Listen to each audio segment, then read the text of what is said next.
review you guys have been waiting for. This is my thoughts on the EX30. I'm gonna go through the good and then the not so good. But let's start off with the good things that I like about the EX30. First thing is the power. This is the first wheel to take me up to 88 kilometers an hour. I don't think I would have done that without the help of Nobleman providing me with these shin guards to help me keep protected. But still, this thing with the new C40 motor, it just feels like power is going and going. Even though it is a heavier wheel and it drives somewhat like a electric Hummer. Not that I know what that drives like, but I can imagine that it's a heavier wheel even though it has a lot of power because it's electric. The power is just instantaneous. Going up the stairs with the EX30, the pedals just don't drop. Even when we were doing that torque, that hill test, it just wasn't dropping down. And that just goes to show how much power is in this machine. This thing, I believe, with a lighter rider, 95 kilometers an hour, no problem. Probably the fastest wheel you can do on an electric unicycle right now. But I'm gonna leave that test to someone else, probably in the Middle East, and have them find out for me. But let's talk about something else that I like about the new EX30, and that is the new wider rim. People have been asking for this new wider rim from Begode for a long time. This helps with the rigidity and the durability of this electric unicycle. So when you're dropping it, or if it's fallen and hit a curb, the rim just isn't gonna crack that easily.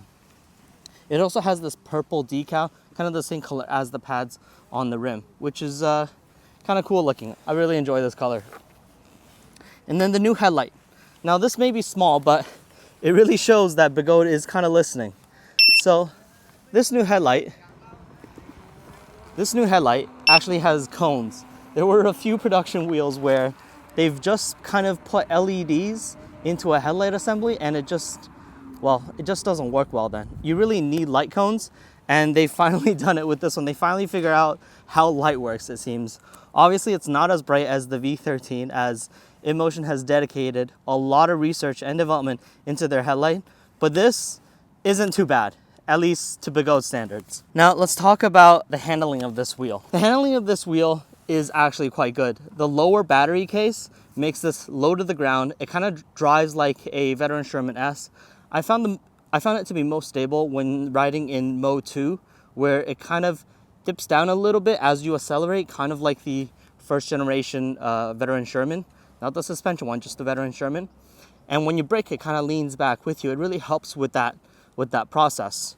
And because this wheel has a lower center of gravity, because the battery packs are mounted lower to the wheel, it means that you feel really stable on this wheel even at high speeds. I just wasn't getting any wobbles even at 80 kilometers an hour plus. Now, that kind of leads me on to the negatives.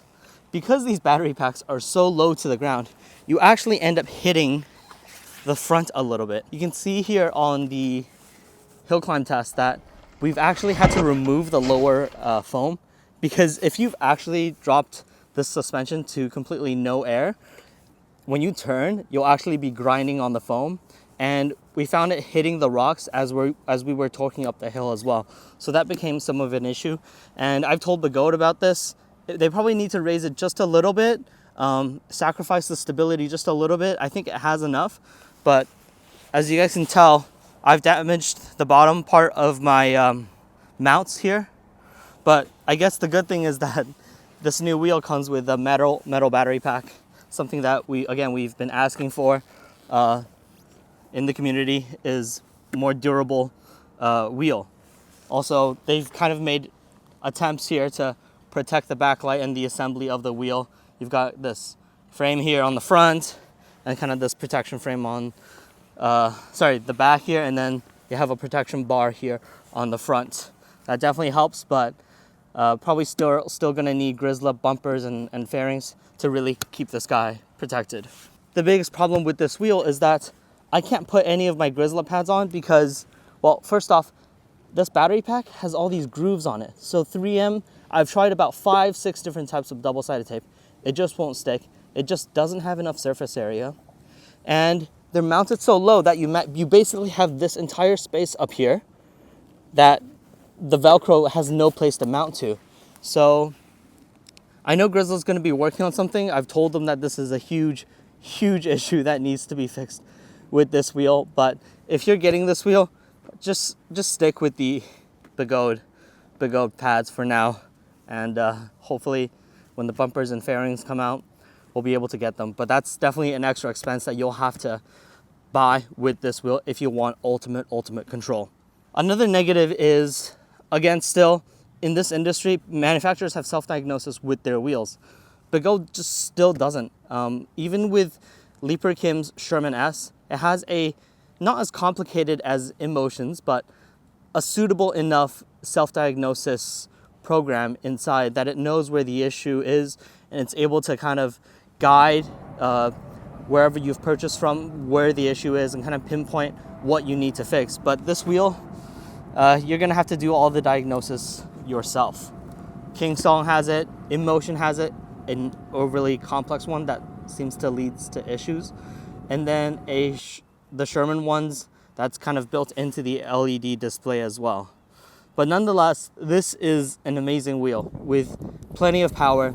This is the fastest wheel I think I've ever been on. The Master is maybe faster because it's lighter, but you don't have the range. And we'll see what happens when I take it out onto the track after Chinese New Year. But I do think that this probably has more power than it, even though it is heavier.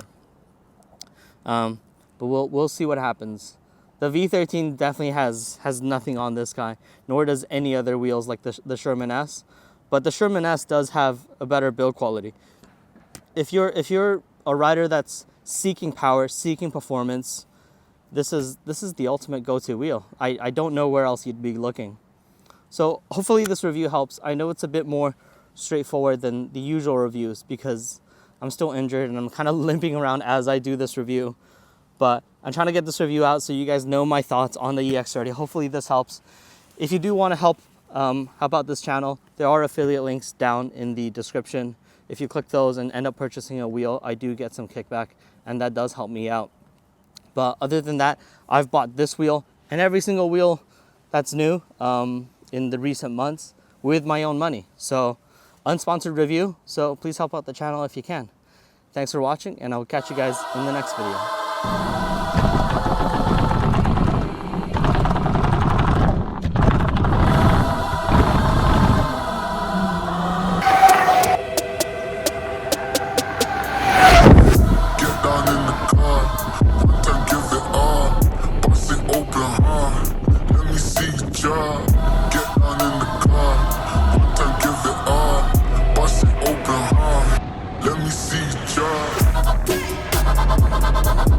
I fucked up, this fuss so gay, we hustle, but the